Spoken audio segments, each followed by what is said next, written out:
A very good morning to all of you. Class 5. Today I will explain you chapter number 7, Internet Services. So let's start with the chapter.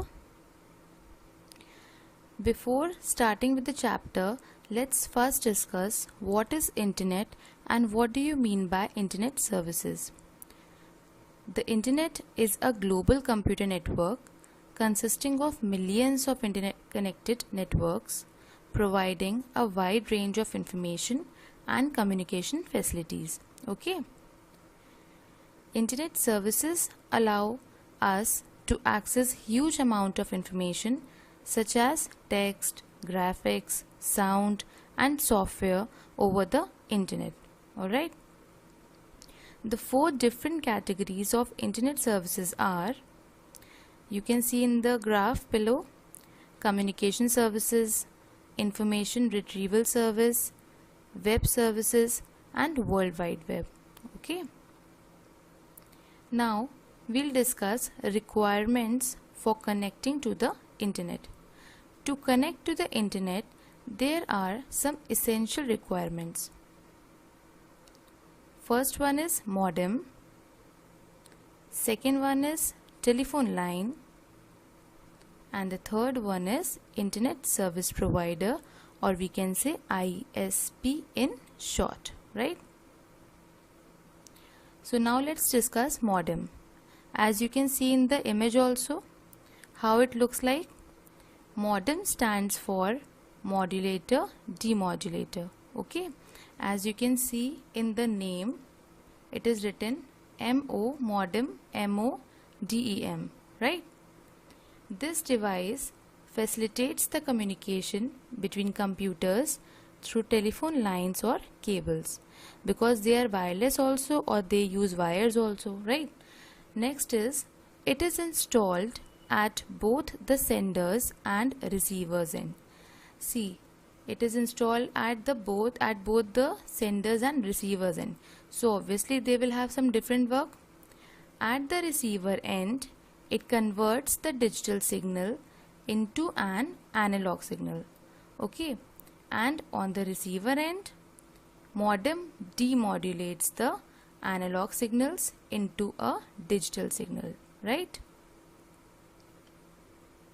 Next is telephone line. The telephone lines are used to transfer signals across the network.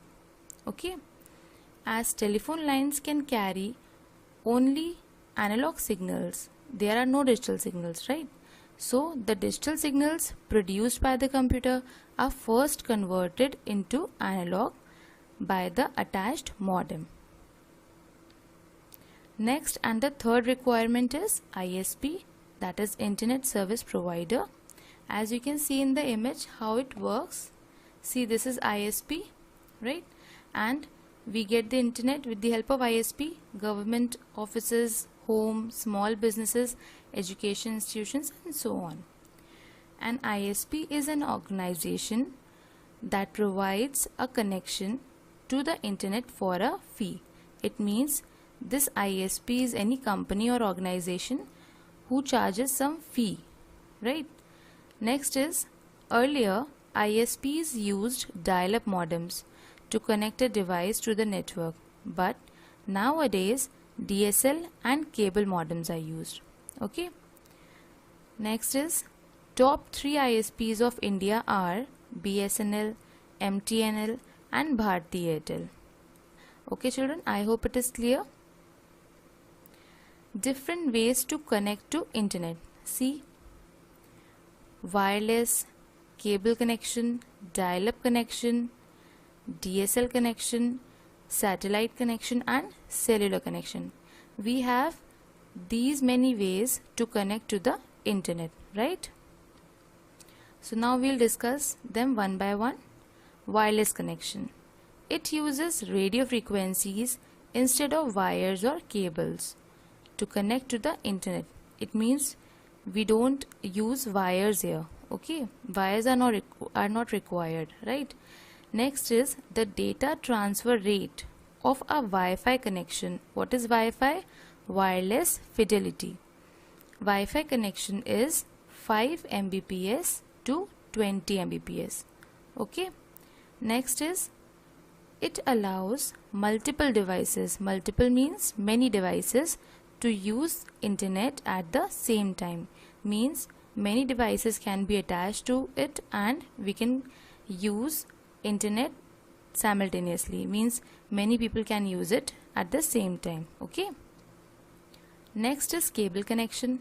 As the name suggests, you can see in the image also. See, a cable is connected. Yes. So here cable is attached. So cable connection requires a cable obviously. It is a broadband connection that turned on as long as the cable is attached to the modem. Okay.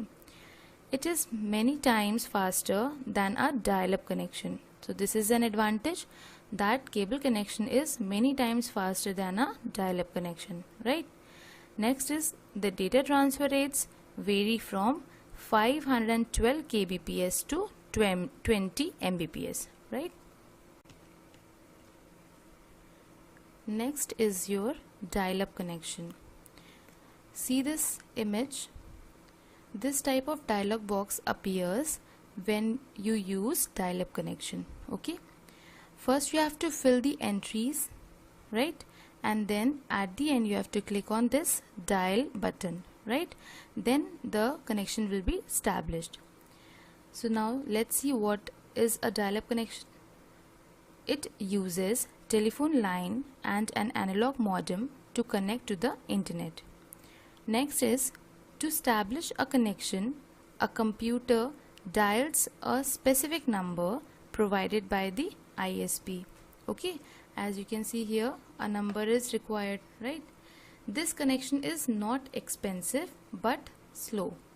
It means this connection is comparatively cheaper, but it is slow also, right? The data transfer rate is 56 kbps. Okay.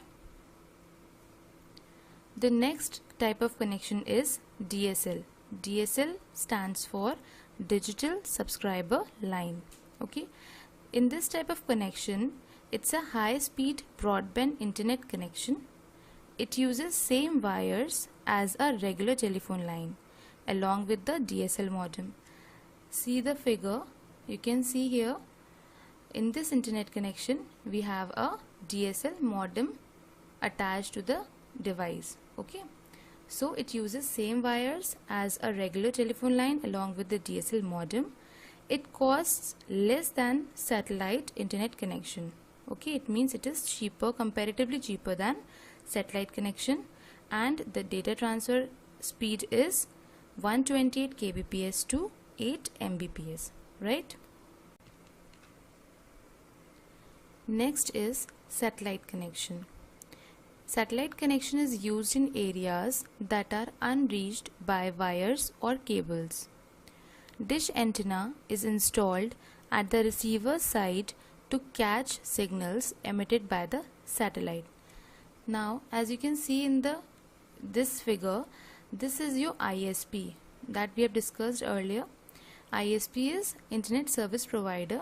So this service provider will send the data to the satellite. Okay, and this satellite will transmit or broadcast the data. Okay, and this is the receiver. Okay, so as you can see here, dish is installed. So this is the receiver. So receiver will catch the signals emitted by this satellite. Okay. Next is satellite internet connection is faster than the dial-up connection. Okay. Due to huge distance, its data transfer rate is around 512 kbps to 2 mbps, right? Next is cellular connection. It provides high-speed internet access through cell phones. Cell phones means, yes, mobile phones. The data transfer rate varies for third generation and fourth generation. That is, for 3G it is 2 mbps and for 4G it is 20 mbps, right? A good connection needs a shorter distance from the tower. As you can see in the figure, a tower is placed here and 4 ranges are shown. Okay, if this mobile phone is placed in the CS4 range, then it would be better connection as compared to CS2 range, right? Children, I hope this much is clear to you, and I will explain you some common internet services in the next video, like email, e-shopping, chatting, etc. Okay, thank you, children.